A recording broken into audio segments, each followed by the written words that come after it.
Hi, everyone, and welcome. I know we still have some folks joining and coming into the room, but we will get things started. My name is Jeremy, and I am a representative of EHN Canada. If you are new to the work of EHN Canada, we are a nationwide network of treatment centers for addiction, trauma, and mental health. We have facilities located in British Columbia, Alberta, Ontario, Quebec, and Nova Scotia. We offer high-quality inpatient, outpatient, and online treatment programs. For more information, please visit our website at www.ehncanada.com. Just in terms of housekeeping, everyone is on mute and cameras are off for today's webinar, but please feel free to use the Q&A box located at the bottom of your screen to submit any questions for our speaker. We will try to get to as many questions as we can at the end of today's session. If you're wanting to turn off the chat preview, please click the up arrow located on the right of the chat box and uncheck the chat preview option. And please do remember that this is a professional and inclusive space, and any offensive commentary will not be accepted nor tolerated. Today's webinar is being recorded, and we will be sending out a follow-up email sometime mid to late next week that will include the link to the video recording, today's slides being presented, and any useful additional resources, as well as your CEU certificate. I am located in Toronto. Toronto is located on the traditional territory of several nations, including the Mississauga of the Credit, the Anishinaabe, the Chippewa, the Haudenosaunee, and the Wendat people. It is covered by Treaty 13 with the Mississauga of the Credit.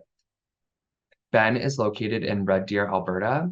The city of Red Deer acknowledges the Indigenous traditional territories represented by Treaty 6 and 7 as the land the city is situated on. This land is also acknowledged by the city as a historic Métis gathering site. If you are new to this work and want to find out whose land you are on or grew up on, check out www.native-land.ca. Many more of you may be physically present elsewhere, and I encourage everyone to use the chat function to, where applicable, share whose land you are on. Now, to get to today's session, we have Measuring Recovery Capital. We have Ben Borger, and Ben is currently the clinical manager of the Red Deer Recovery Community, located in Red Deer, Alberta. He recently moved to Red Deer from BC, where he worked at Edgewood for over 5 years in a variety of roles. Ben has 10 years of experience in the field of recovery through professional and personal experience. The bulk of his experience has been within recovery-oriented systems of care, helping individuals cultivate recovery capital in their daily lives. Ben is also currently a Master of Social Work student. He is conducting research on individuals' perception of care while attending inpatient treatment for substance use disorder. Thank you so much for joining us today, Ben. Sorry, I should have unmuted myself before that. Hello, welcome everybody. Really looking forward to doing this Recovery Capital presentation.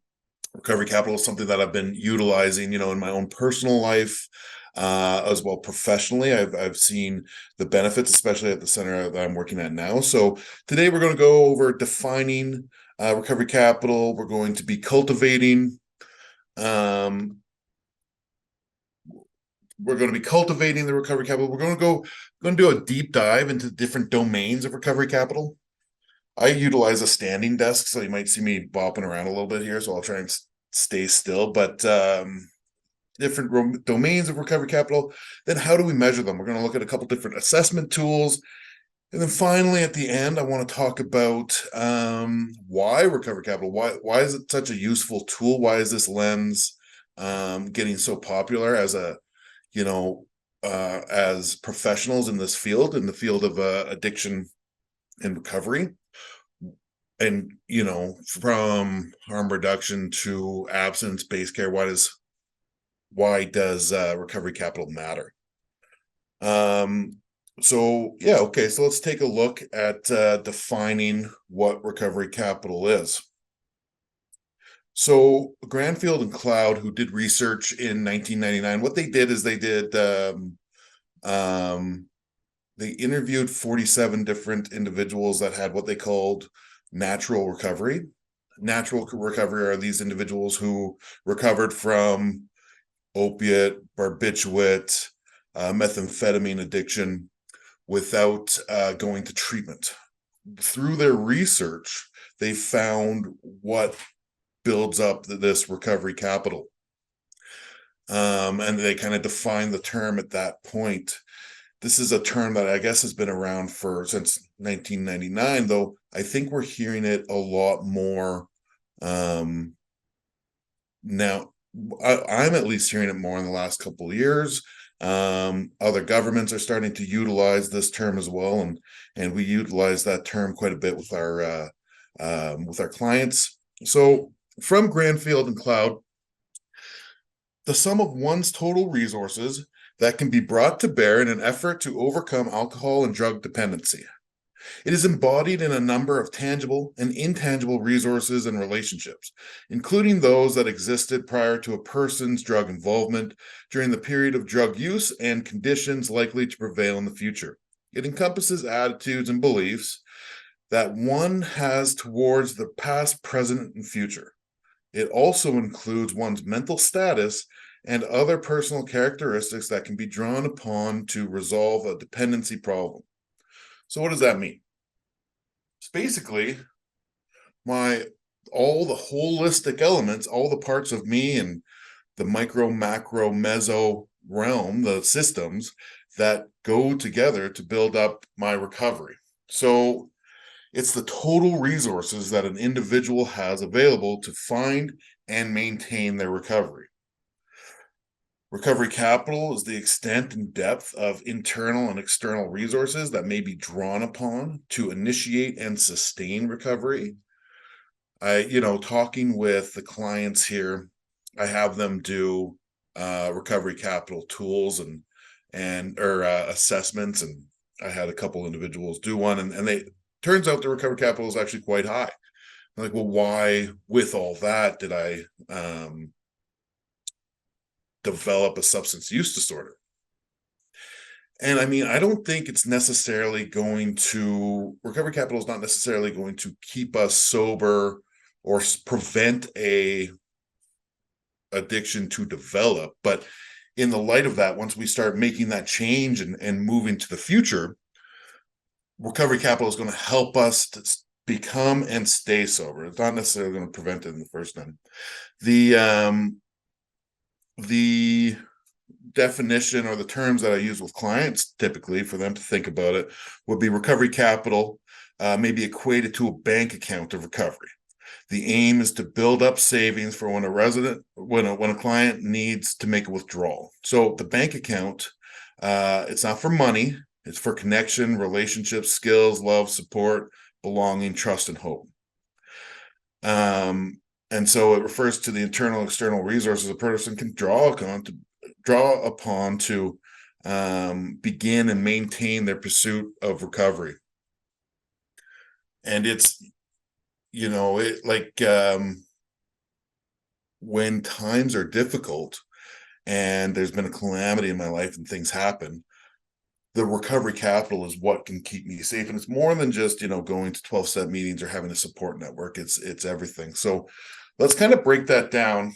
And we're going to look at different domains of recovery capital. So these different categories, and look individually at each one of these, seeing what that domain looks like and how can I facilitate cultivation of recovery capital in each of those domains. So when you look at recovery capital in the different literature, there's not one single definition of the different domains. The original one that Granfield and Cloud proposed in 1999 was 3 domains, which was social, human, and physical capital. You'll see models with up to 7 domains. Now we'll go through all of them, but where I'm working right now at the Red Deer Recovery Community, we utilize a 5-domain approach. So it's going to be physical, social, human, cultural, and community. Now, some definitions you'll commonly see a 4-domain, which has a personal recovery capital, which combines the physical and the human. Those are such big domains that I like to split it up from there, and some definitions, we'll even split those up further, but we'll start going through these just one at a time here. So physical recovery capital, this is the domain that encompasses our most basic of needs. We can look at it like Maslow's first level in the hierarchy of values under psychological needs, right? These are the material resources such as money, property, cars, availability at public treatment centers, insurance, having essential needs met such as food and housing.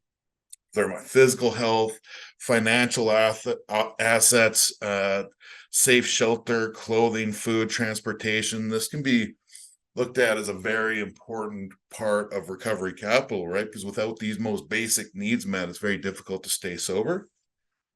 And so, what does cultivating physical recovery capital look like? So, it's going to be access to medical care, doctors, nurses, pharmacists, dental. It's amazing how big of a change somebody can go through. I mean, clients I work with do have quite a few dental issues. Right away when they get into treatment, we get them going to the dentist, we get them going to a denturist. And once they get their dentures, once they get their new teeth, the change, the full change in the individual is unreal. I've seen it quite a few times. Their demeanor, everything, their willingness for recovery, their willingness to change really changes quite a bit once they get teeth and do that. And I mean, I don't think these things need to be looked at as outside issues. It's a fundamental part of somebody's recovery. Transitioning medical care post-treatment, right? So that helping them, this is a very difficult thing to do, but helping them find a family doctor for when they leave, getting them here in Alberta, getting them connected with VODP, which is the virtual opioid dependency program, the street clinic, etc. So that when somebody's going through the difficult transition, they're not now trying to find a new place to get their OAT medication. And so, they Suboxone, methadone, what have you, so that in that transition, they don't say, screw it, I guess I'll just go get some fentanyl in the meantime, because I can't find what I need. So it's supporting them that way. Debt management, budgeting, debt consolidation, bankruptcy. Remember when I was in treatment, which was not that long ago, about 8 years ago, a lot of this stuff was looked at as outside issues, right? Like it's like you get in treatment, you work the 12 steps, you do a lot of CBT, DBT, some building up social recovery capital and stuff, but a lot of this other stuff about school, banking, housing, this was looked at as an outside issue. And some of these, I know some treatment centers don't have as much time as I have the luxury now, because I work in a center that's a year long. But with trying to deal with that stuff once you leave treatment is very difficult, because the transition is so tough as well. So right in the beginning, we start people with this, and I know that we need to look at different, like they need to focus on certain things. So some of the things we'll have them focus on at different points in treatment, but it's all kind of a part of it. Facilitating access to income support, getting guys on Alberta Works, getting birth certificates, government ID, and individuals that have worked in kind of frontline know how important IDs and Alberta Works can be and how difficult it can get going in the beginning. We had an individual who was, in their 40s, had never had a government ID. I mean, when they were in their youth, when they were in their youth, they were kind of on the streets, taking care of themselves, living a different lifestyle. They come to us with their backpack, just a couple clothes in their backpack, nothing else to their name, no ID, no birth certificate, no money whatsoever. Well, in order to get Alberta Works, you need ID. In order to get ID, you need a birth certificate. In order to get a birth certificate, you got to pay $40, and I'm not going to have $40 until the Alberta Works comes in, and we can get caught in this loop. So us being able to step in, help with the birth certificate and facilitate that was totally changed this person's kind of reality in the world, even, right? Like I remember once they got their ID, they looked at their counselor kind of with glee and said, look, I'm a people now, right? And and it can actually be quite powerful. Safe, affordable housing, and supportive housing. I mean, we can do as much DBT, relapse prevention work with an individual as we want, for a year, 2 years, but they leave and they're living in the same apartment next to, their dealer, or they're living next to a trap house or something like that. Like, they're not going to be successful, right? And housing can be one of the most challenging things to facilitate, but one of the most important.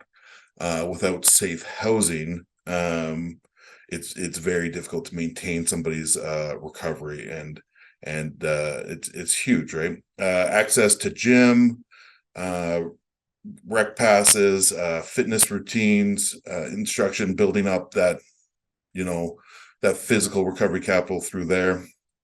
Nutrition planning, education, access to food resources, starting eating healthy, learning how to eat healthy, figuring out what that looks like.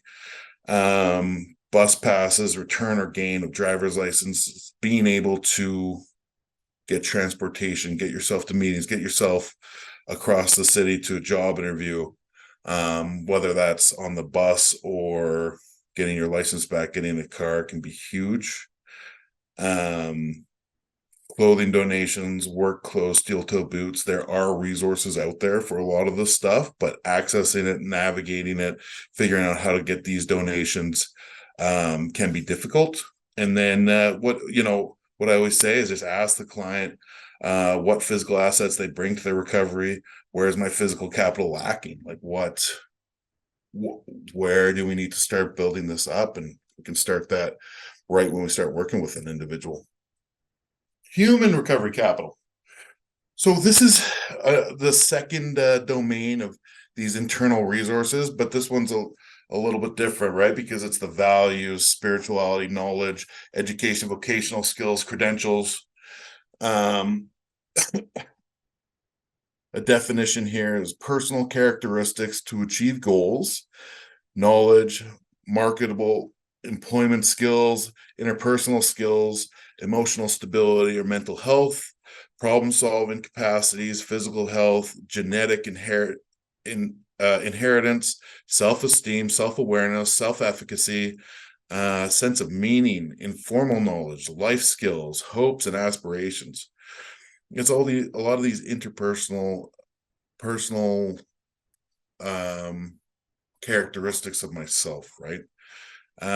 It can be the attainment of meaningful employment, resolution of legal issues. So that's what we look at with the domain of human recovery capital. How do I facilitate that? How do I cultivate that? So doing SMART goal settings, establishing short-term and long-term goals, getting that sense of purpose. GED, access and navigating continued education, that hangs over the head of a lot of individuals that didn't finish high school. We got a group of individuals working on their GEDs right now. The fulfillment that comes from that it's amazing to see. Teaching vocational skills, interview skills, resume building, simple things like here at the Red Deer Recovery Community, we have leadership positions once a month.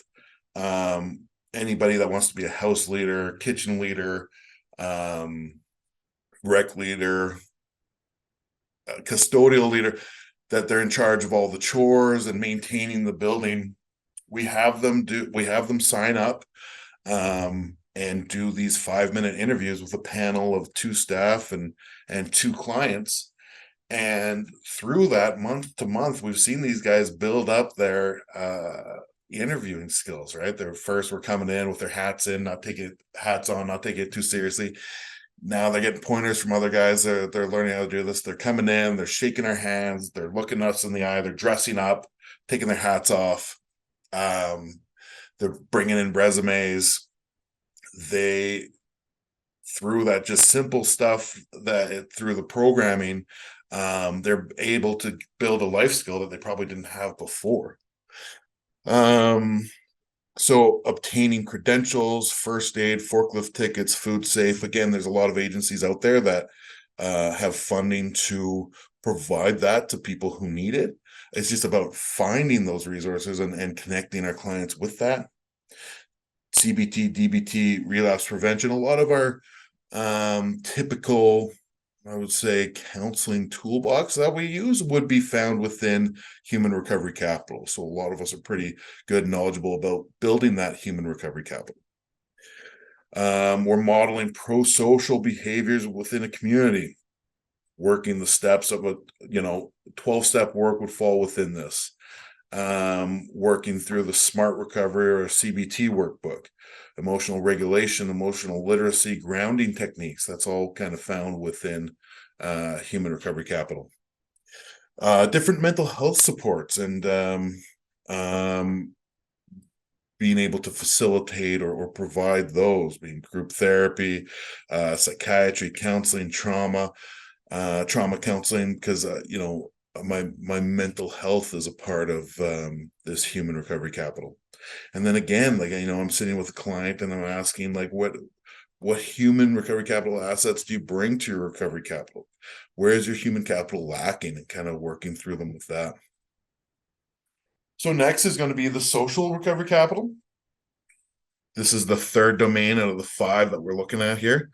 So resources are available to an individual through the structure and reciprocal functions of social relationships within which they are embedded. So it enables an individual to effectively bond with family, community, social institutions. With these bonds, and an individual has access to their own and others' resources. It can include favors owed to an individual, access to situations, emotional support, and positive expectations of an individual by people in their network. It's our social and interpersonal relationships with those who support my recovery and are working their own recovery, family, intimate relationships, chosen family, support network, sponsor, sober friends. Some research shows us that that social recovery capital can be one of the biggest indications for long-term recovery, long-term sobriety, by having these social supports. It's arguably one of the more important, this one and community are one of the more important aspects of recovery capital. And I think a lot of us that work in the field know the importance of connection and people that are in recovery, but it's just putting a name to it, right? And putting that out on the forefront, how important it is. So as a clinician, how can I cultivate social recovery capital or help my client cultivate this social recovery capital? Well, it can be couples and family counseling, family conferences.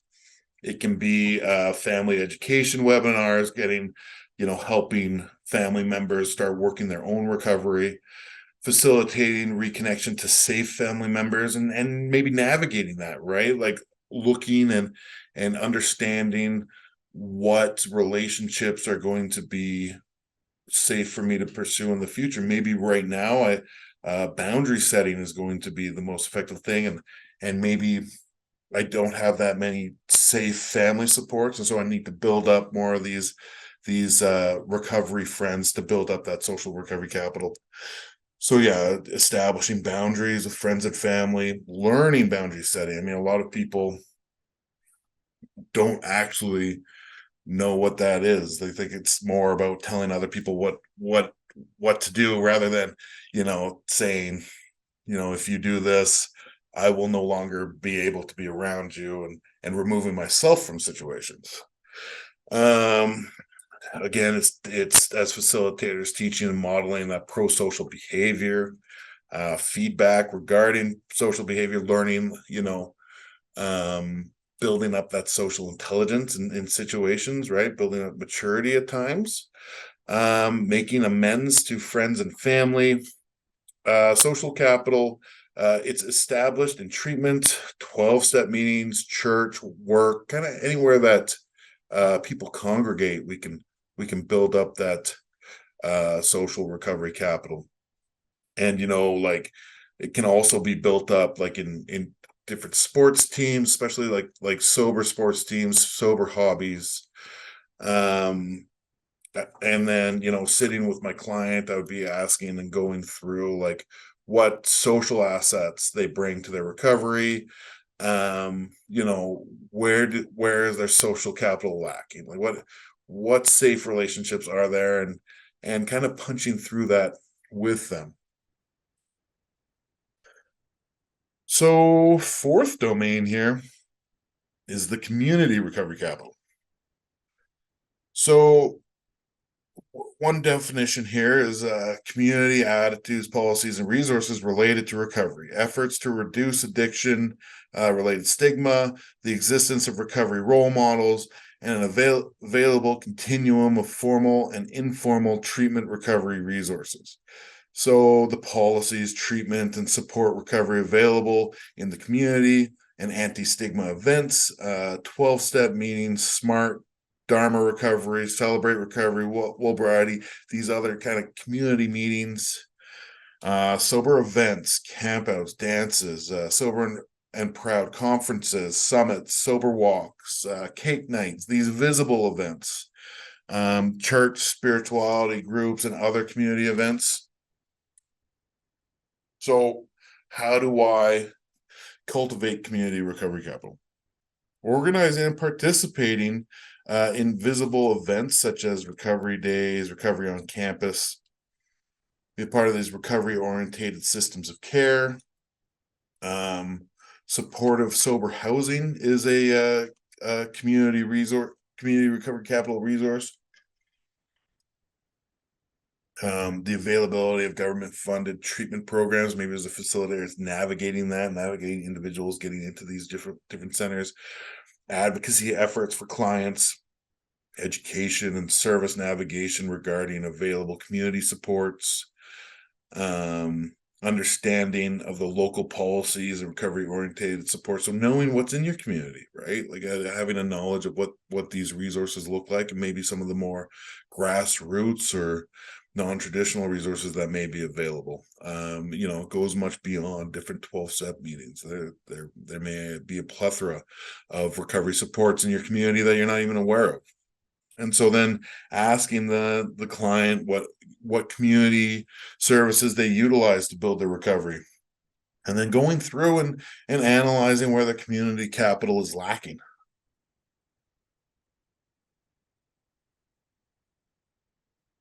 And so the last one that we're going to look at, as far as this model that we look at, is the cultural recovery capital.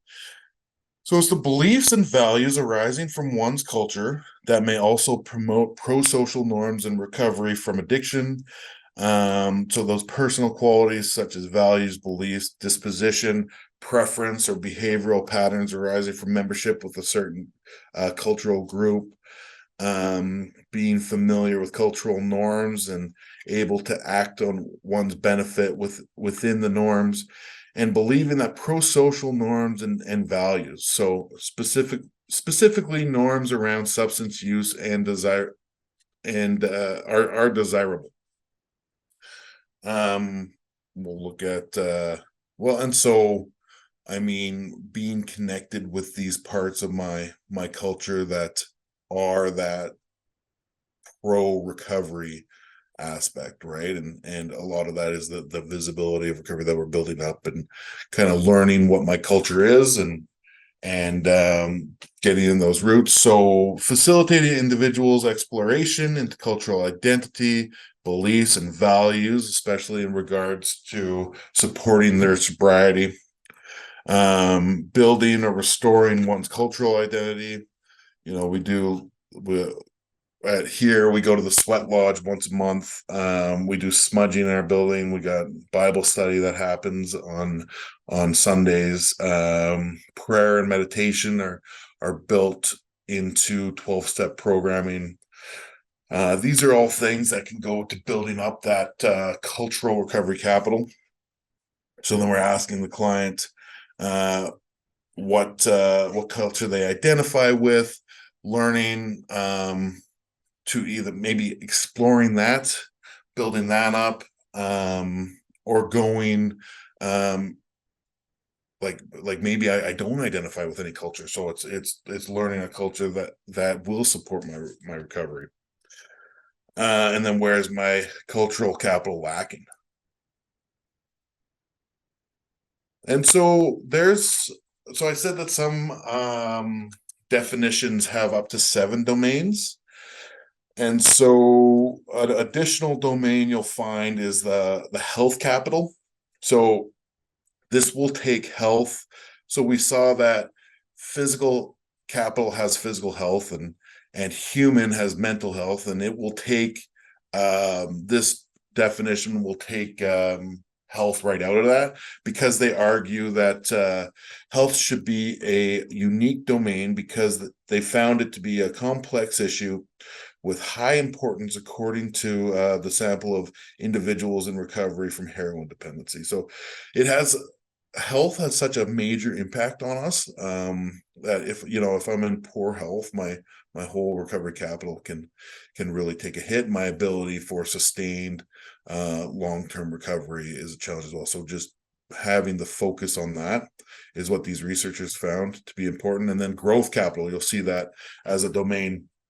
Growth capital, which talks about my willingness to change. So it's the range of available internal and external resources that supports the person's growth and development in a positive direction, to remove obstacles to any drive to growth and actively support further personal growth. So it's my goals, my aspirations. Growth capital is based on an individual's innate desire for positive growth and is developed throughout the recovery process as it continually initiates and supports further growth towards recovery progress. I look at it as I'm looking at the Piroshki's stage of change model. It would be their location on the stages of change, right? Whether they're pre-contemplative, contemplative, planning, action, maintenance, where they are on that, we could look at where their growth capital is at. And so I've been talking a lot about building up recovery capital, and through all those different domains. Well, what takes out of that bank? What does that depreciation look like? Where are different times of risk of relapse and that, but when does my recovery capital take a hit? Well, substance use, using substances depletes my recovery capital and leads to problematic use. And substance use, so it can be as simple as using other substances other than my drug of choice. Maybe I'd started drinking again. So, well, it can slowly start depleting other areas of recovery capital. Stressful situations, transitioning from treatment, jail, sober house, institution, transitioning from one institution to the next, transitioning from like a stage 1 to stage 2 treatment, a calamity. How we learn how strong our recovery can be once calamity strikes in our life, a loss or a change in social capital.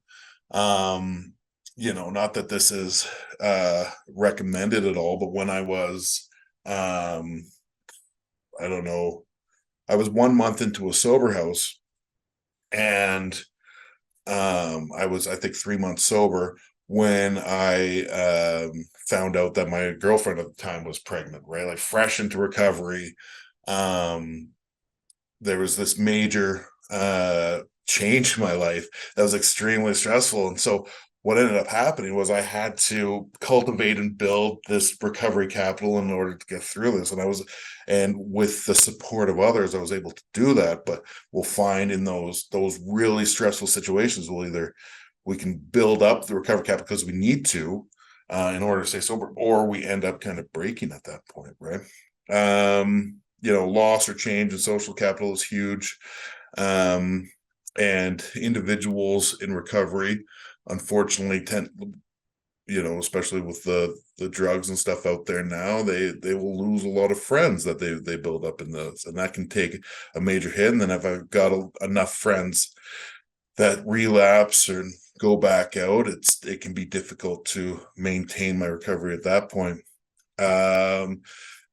Experiencing stigma, discrimination, homelessness, or housing insecurities. We kind of talked about that a bit before, how challenging it can be to maintain sobriety. I know many individuals who would go to the detox program, would detox, be okay for a couple days, but they're at a homeless shelter, whether it's the mustard seed or Matt's program, and with all the best intentions in the world, and going to meetings and doing everything they can, they always kind of eventually succumb to using. Not everybody, of course, but most people. It's very challenging to maintain any sort of recovery if I don't have safe housing. Interpersonal conflict, I always hear this: I can't go to meetings because I don't like a certain person there, and that can be a challenge for sure. Involvement with crime or the criminal justice system.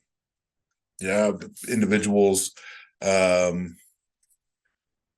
dealing with the wreckage of their past, going back to jail, that sort of thing. These things will catch up to us.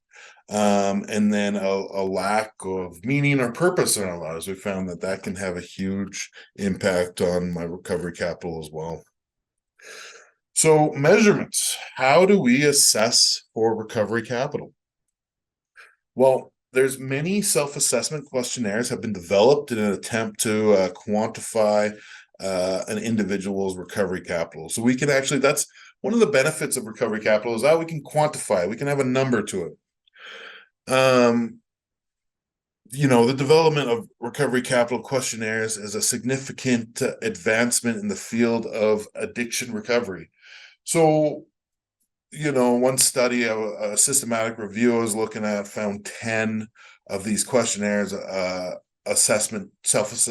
self-assessment tools. There are more than that, but there's 3 main ones that we're going to look at today, kind of briefly go over each one, and kind of what the differences are between some of these different questionnaires. So this is the Recovery Capital Questionnaire.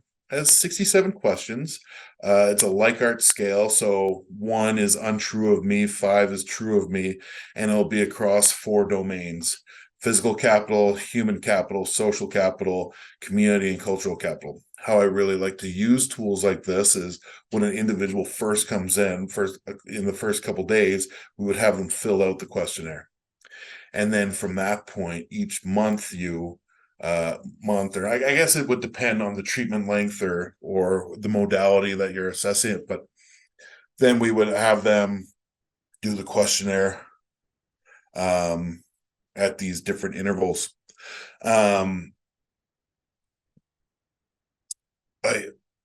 It can be a great tool to help with keeping somebody invested in treatment, right? Man, we got a lot of stuff to build up here. It can be a great tool for recommending further part, like whether I'm recommending them to additional treatment, to a sober house, to another agency. Like, I can use this tool to show with the number, show the quantity, why additional resources are needed. Somebody wants to leave treatment early, well, we bring out their recovery capital and show like how depleted it may be, how they might not be ready. The main kind of the gold standard for the last several years has been the ARC, so the assessment of recovery capital. And there's 2 of them. So there's the ARC and the BARC, which would be the brief assessment of recovery capital. So this is the most popular in the field, and it's considered generally valid and reliable. This is kind of like the go-to. So it's 50 questions broken down into 10 subcategories, and it's, again, the Likert, or the 0 to 5. Oh, sorry, this one's not a Likert scale. It's a 0 to 5 scale. So basically, every yes you answer, you just check mark it, and then you count it all up. So, and each the categories with higher numbers, it indicates higher recovery capital. The BARC, which I had mentioned, the brief assessment of recovery capital, it has 10 questions. So it's just one question for each of these 10 domains. So the 10 domains that it looks at is substance use and sobriety, global health and psychological, global health, psychological, citizenship, social support, meaningful activities, housing and safety, risk taking, coping with life, functioning, recovery experience. I wanted to briefly show an example of what it looked like. These are what kind of the questions, how it's delineated here, and what the questions look like. So, you know, I'm happy with my personal life. I am satisfied with my involvement with my family. I get lots of support from friends. I get the emotional help and support I need from my family. I have a special person that I can share my joys and sorrows with. So then I would have a check mark for each yes, and then I would count up each section, and yeah, month to month or throughout my recovery journey, we would keep going back to this and see how it ebbs and flows, and look at what to focus on. The newest one is the rec cap, and so this one's viewed as the most comprehensive measure of recovery capital. Um, it is mainly quantitative, like most of these, but it does have some open-ended questions for facilitators to see, clinicians to see, like where they feel like the individual recovery needs look like. So it results in a total score for both strengths and barriers, different than the ARC, because it looks at what the negative recovery capital factors are. The ARC doesn't do that, and it looks at the demographics. If people have heard about my recovery plan, the app, the EMR tool, that utilizes the rec cap, which is kind of the cultivation of culmination rather of 10 years of research into this. So this one, the rec cap has 9 domains. So it's demographics. So, you'll get a bit more of the psychosocial history aspects of it, quality of life and satisfaction, barriers to recovery, services, involvements and needs, personal recovery readiness, social recovery capital, involvements with recovery capital, with recovery groups and local community, commitment, and then those open-ended questions, which are, what do you see as your needs? So, kind of our last section here before I open up to questions, it's going to be why recovery capital? Why do we use this? So recovery capital from a substance use disorder involves various supports addressing multiple interrelated factors. Recovery capital is a lens that could help identify distinct areas of assets that could be enhanced and barriers to address in an individual's recovery process. I mean, recovery can be very challenging. So it's about being able to cultivate every positive factor that you possibly can in order to support the recovery. And it's not kind of looking past some things to build it up. Like, all of me supports my recovery in one way or another, right? Or it can, if it's cultivated.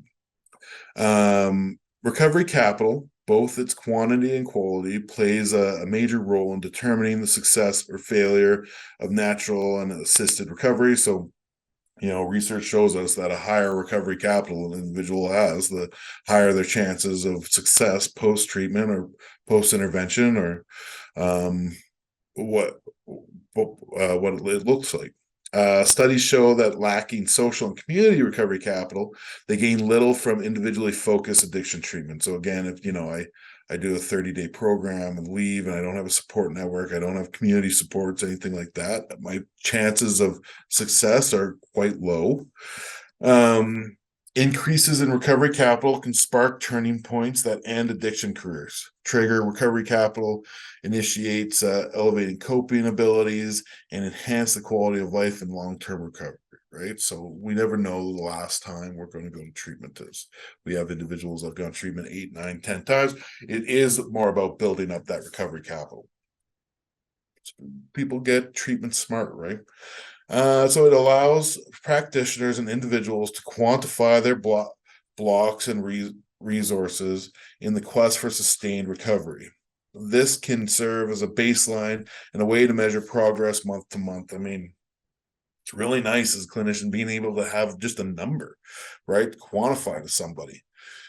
And, sometimes it may take a little bit of work where I'm, okay, going actually back through the questionnaire with the person and maybe challenging them a bit. But we can get some pretty accurate readings and help support the individual. I've been doing this work at the Red Deer recovery community, following the Alberta model.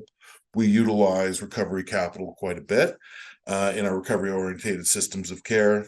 I just wanted to show a couple photos of this place because I think that the team's been doing some great work here, cultivating recovery capital for individuals, and even if somebody is to leave treatment early or something like that, they may be in a better place than they were. They've got ID, Alberta Works, they started building vocational skills, educational skills, and their next trip back might be the last time that they do this. Here's a list of references, and then I'm going to open it up to any questions. Got Jeremy coming back here. Yeah, awesome. Thank you so much, Ben. And just to reiterate what I mentioned at the beginning, yes, the slides will be provided to everybody who registered. Attendance, if you attended today or if you just registered, you will be receiving a follow-up email that will include a recording of today's webinar as well as the slides being presented. So thank you so much. And now we can get into some questions. So our first question is abstinence inherent to this model, or can a harm reduction approach be congruent with this model as well? Yeah, sorry, I know all my examples and whatnot are abstinence based. Because that's where I've been worked, but absolutely not. I mean, harm reduction, they do huge work with recovery capital, right? And we start building those individuals up right at harm reduction anywhere throughout the continuum of care. So I apologize. I know I was using abstinence-based language, but that's absolutely not the case. So that's a good question. Thank you. Awesome. Thank you for the clarification. And then we have, when working with an individual whose recovery capital is low, is there an order of importance to the different categories when building them up again? Yeah, I mean, I would say yes and no. There can be. I mean, I don't know if there's a accepted route to go through them with. I would say probably that physical recovery capital, because if if they're not housed, if they're not, they don't have food, clothing, that sort of thing, then working with them is going to be quite difficult. It is going to be more that baseline, so building that stuff up. But it is about balance too, right? So assessing where their needs are and building up its balance as it is. But yeah, I would say probably that the physical, but then also the social and the community have been highlighted in the research as some of the more important categories. Perfect. Thank you so much. And then we do have a question. How could a worker help in the resident's recovery capital in terms of housing if there is a housing crisis happening? What steps could I take to assist the resident? It's inherently difficult, right? I mean, and it might be creative solutions. I mean, what we've been utilizing here is that we have individuals starting to, and this is just with my program, or not with my program, but with the program here. I know I have a luxury there, but we can have individuals working full time while they're housed here for a length of time, saving up money, and then we're going to have individuals going into market housing, and getting roommates, and so trying to get roommates in different using that social recovery capital, that community recovery capital, finding rooms to rent, that sort of thing, that may be safe housing, because reliance on where we are in Red Deer, where I am in Red Deer, there's no sober low income housing or sober supportive housing whatsoever. And so any of the available resources that have huge waiting lists, those wouldn't support an individual's recovery either. So looking at non-traditional means, but yeah, it's a hugely difficult thing to navigate. Thank you for your insight. We just have a general question too. Can you tell us more about the Red Deer recovery community? So if you want Yeah. to maybe like the referral process and maybe just like some programming insight, that'd be great. Yeah, totally. So the Red Deer Recovery Community, it's a therapeutic community model, and it utilizes a 4-phase approach. So phase 1 is orientation detox that takes an individual maybe a week to get through. Phase 2 is more of that treatment phase individuals can be in that phase for 90 days to 150. That's where we build up a lot of that human and social recovery capital. Physical recovery capital starts to get built up there as well. Phase 3 is more community involvement here. So they have and I guess I'll touch on phase 2 as well. So more traditional treatment aspects happen in phase 2. So they're in group therapy, lecture, they do CBT, DBT, relapse prevention work in the afternoon, life skills, and then in the evening they attend recovery meetings, whether it's AA, NACA, Wellbriety, Dharma, SMART. And then phase 3 of the program is going to be that community involvement. So they in the morning, and it's work as therapy. So in the mornings they have a community meeting and then group therapy, and then in the afternoon they're going to be volunteering. They may be volunteering around the site. They do a lot of they work in the kitchen, they work on the grounds doing all the landscaping. They go out to the community. We have people volunteering at the SPCA.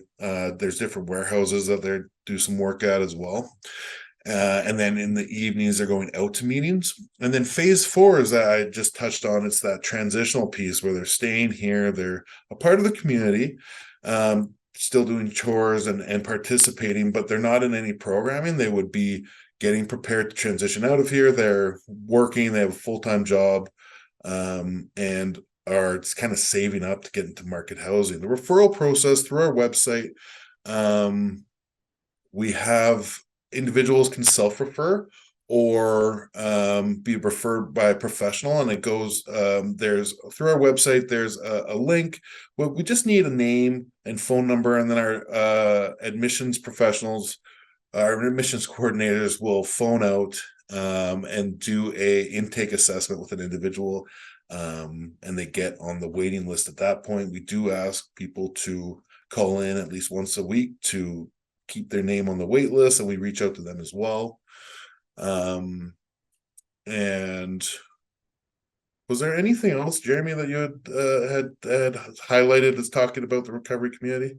No? No, Okay. I think that's a great synopsis. I just think noting that the facility itself is eligible for Albertan residents at this current time, Right. and then yeah, it is fully funded through the government of Alberta. It's a great partnership that we were able to partake in. But yeah, I think everything you highlighted is a great synopsis of the recovery community. So it looks like we do have time for a couple more questions. I'm just going to note for folks that are asking questions in the chat to please ask them in the Q&A, as I'll be able to do direct follow-ups based off of the Q&A report that Zoom provides. So wanting to make sure all questions are addressed, even if it is after the session, please do ask within the Q&A box located at the bottom of your screen. And then we have a question here. Do you make use of technology such as apps to keep in touch with individuals post-residential treatment? Yeah, so I mean through EHN there's the Wagon app, and there will be Alberta is getting the My Recovery Plan app going together, which we will utilize more. I mean, we're actually only 4 months into our program. We started May 15th, so we haven't actually completed anybody yet, but yeah, absolutely we'll be using those different apps. Perfect. Thank you so much. And then it looks like we have time for one more. Do you suggest using the Recovery Capital questionnaire as part of the intake for recovery programs, or is it something you might apply once an individual has entered a program? I would suggest using it right at intake. Especially like an ARC, it can be done pretty quickly, and it shows you what recovery capital they're bringing into the program, and then you can get a real honest response from them too. At times, I find the willingness is quite high there. So, yeah, it sets a good baseline. Perfect. Thank you so much.